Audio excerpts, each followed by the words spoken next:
Halo semuanya, selamat datang lagi di sesi bedah materi kita. Hari ini kita bakal ngulik sesuatu yang seru banget. Coba deh, mulai sekarang bayangin kalau sebuah puisi itu bukan cuma deretan kata-kata mati di atas kertas. Bayangin puisi itu kayak sebuah organisme yang hidup dan bernafas. Dia punya kerangka, punya detak jantung, dan pastinya punya jiwa. Nah, di sesi kali ini kita bakal ngebedah bareng-bareng. Gimana sih seni sastra yang satu ini dirakit dan dihidupkan dari nol?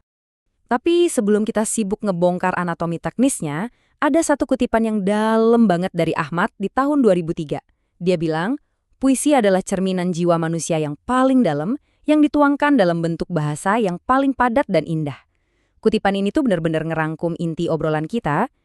Jauh sebelum sebuah teks itu berubah jadi struktur kata-kata dan rima yang rumit, puisi pada dasarnya selalu bermula dari emosi dan pengalaman manusia yang paling mendalam. Peta jalan kita buat sesi kali ini simpel aja.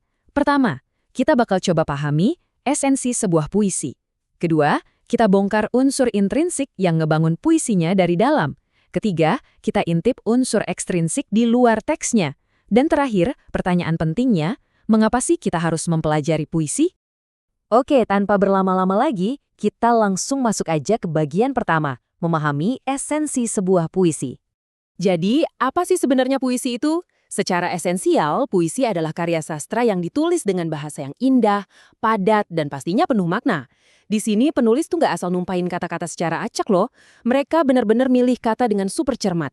Mereka pakai ritme, rima, dan kiasan buat mengekspresikan perasaan dan pengalaman sedalam mungkin. Bentuknya juga macam-macam. Ada yang taat banget sama aturan tradisional, sampai puisi bebas yang jauh lebih fleksibel. Pokoknya puisi itu medium yang tangguh banget buat komunikasi, refleksi diri, atau bahkan hiburan. Sip, esensinya udah dapet ya. Sekarang mari kita selami lebih dalam lagi. Kita masuk ke bagian kedua, unsur intrinsik pembangun puisi. Ibarat manusia, ini tuh organ-organ di dalam tubuhnya. Nah, ada 7 unsur intrinsik utama yang bertindak sebagai organ vital pembangun puisi. Ketujuh unsur ini hidup, bernapas di dalam teks, dan secara langsung ngebangun karya sastranya jadi utuh. Ada diksi, imaji, majas, bunyi, rima, ritme, dan tema. Yuk kita urai satu-satu biar lebih jelas. Kita mulai dari fondasi yang paling mendasar, diksi. Diksi ini bukan cuma soal milih kata yang kedengarannya keren ya, sama sekali bukan. Diksi adalah pemilihan kata yang benar-benar cermat. Percaya deh, seorang penyair itu bisa ngabisin waktu berjam-jam cuma buat merenung milih satu kata doang. Semuanya demi mastiin maknanya, bunyi saat diucapin, dan konteksnya itu benar-benar pas di dalam puisi. Lanjut, kita punya imaji atau daya bayang. Lewat imaji ini, penyair pakai kata-kata konkret buat nyiptain sensasi langsung di otak kita. Imaji ini bisa memicu bayangan visual kayak bayangin merahnya langit senja, atau auditif kayak derak daun kering yang keinjak, bisa juga taktil kerasa di kulit kayak dinginnya angin malam yang menusuk tulang. Nah, imaji inilah sihir yang bikin teks itu kerasa nyata dan hidup. Coba deh kita bandingin sebentar. Kalau di obrolan sehari-hari, bahasa kita kan cenderung literal dan standar ya. Misalnya kita cuma bilang, saya lagi sedih nih. Tapi bahasa puisi itu ada di dimensi yang beda banget. Disinilah yang namanya majas mengambil alih. Lewat bahasa figuratif atau kiasan ini, seorang penyair bisa bilang, langit menangis bersamaku. Keren kan? Proses ini tuh ngubah bahasa biasa jadi karya seni yang penuh metafora dan simbolik. Kalau diksi sama majas itu ibarat kerangka dan dagingnya, nah bunyi, rima, dan ritme ini adalah detak jantung dari puisi itu sendiri. Bunyi ngasih nuansa atau emosi khusus waktu dibacain. Rima, dengan bunyi-bunyi yang diulang, nyuntikin keindahan secara estetik. Dan ritme, ini yang jaga dinamika suaranya. Ritme mastiin aliran puisinya tetap asyik diikutin dan gak bikin pendengarnya ngerasa monoton pas dengerin bait demi bait. Dan unsur intrinsik yang terakhir, yang ibaratnya ngerangkul dan ngikat semua komponen tadi, adalah tema. Tema ini inti sentral dari segalanya. Ini adalah ide atau gagasan pokok yang pengen disampaikan sama pengarangnya.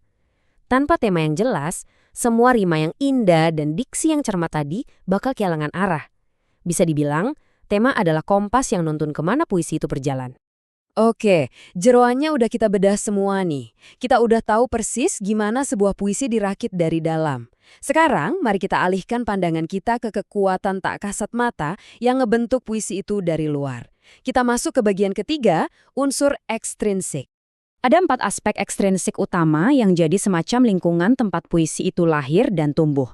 Pertama, aspek historis. Ini ngaruh dari sejarah atau kondisi zaman waktu puisi itu dibuat.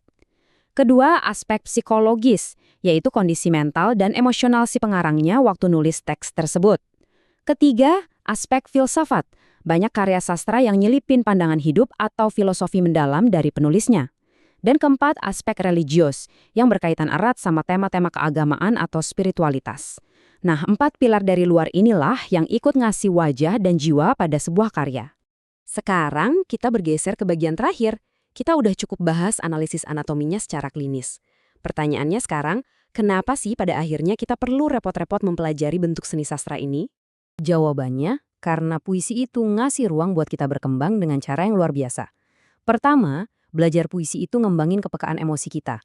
Kita jadi lebih bisa ngerasain kedalaman pengalaman manusia yang lain. Kedua, karena kita diekspos ke pilihan kata atau diksi yang kaya banget, otomatis ini bakal ningkatin kemampuan berbahasa dan selera estetika kita. Dan ketiga, karena makna puisi itu seringkali tersirat alias gak langsung, otak kita tuh dipaksa buat berlatih mikir lebih tajam, kritis, dan pastinya interpretatif. Tapi manfaatnya nggak berhenti di situ aja. Keempat, puisi itu medium yang kuat banget buat ngebantu kita paham soal nilai-nilai sosial dan budaya di masyarakat. Kelima, buat kalian pribadi, puisi ini bisa jadi sarana atau ruang ekspresi diri yang aman dan kreatif. Dan yang keenam, bahasa simbolik yang ada di dalam puisi itu terbukti ampuh banget buat ngedobrak batas-batas imajinasi otak kita. Pada akhirnya, kita semua punya jalan hidup masing-masing. Kita punya sejarah unik, punya emosi dan pengalaman yang mendalam. Nah, dari semua hal keren yang udah kita obrolin hari ini, mulai dari kerangka di dalamnya sampai kekuatan di luarnya, saya pengen ninggalin satu pertanyaan terakhir buat kalian.